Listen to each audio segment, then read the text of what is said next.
Assalamu alaikum wa rahmatullah. Yau ma na ƙara zuwa mana ne da wani muhimmin application wanda in dai kana amfani da wayar Android, wannan application zai taimake ka sosai da sosai.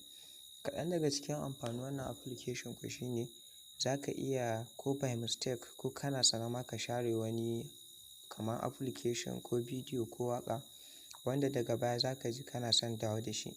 Kamar dai recycle bin a kwamfuta kenan, wato kwandon shara.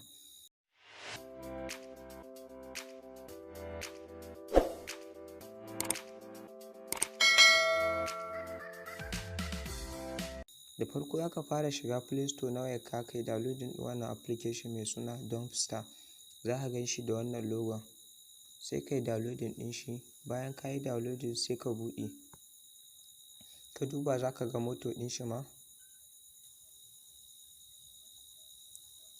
Yau bayan ka buɗe, da yake ni na riga na saita application ɗin, amma kai ma hanyoyin da za ka bi ka saita shi ba wani wahala gare su ba. Nan za ka ga duk abubuwan da na share ne, za ka iya dawo da su. Bari misali mu duba, nuna muku kaɗan daga cikin amfanin shi. Misali yanzu bari in share wannan application ɗin ku gani.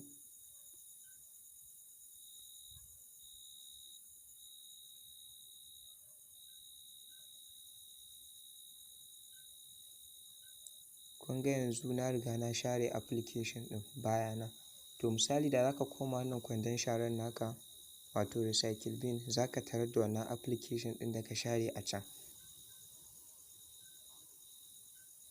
Wanda ka gan shi nan, maimakon da a ce in ka share ka rabu da shi kenan duk abin da ka share.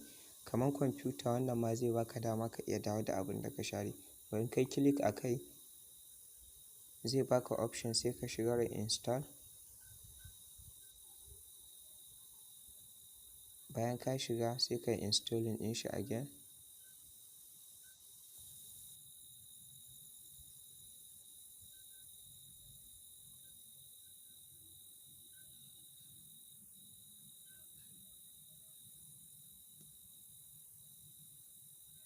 Yau bayan ka shiga installing cikin sauƙi za ka ga gashi ya yi installing, ya dawo. Wanda kuma da za ka dawo kan desktop ɗin waya ko gurin applications ɗinka za ka gan shi, bayan kuma a da ka riga ka share shi.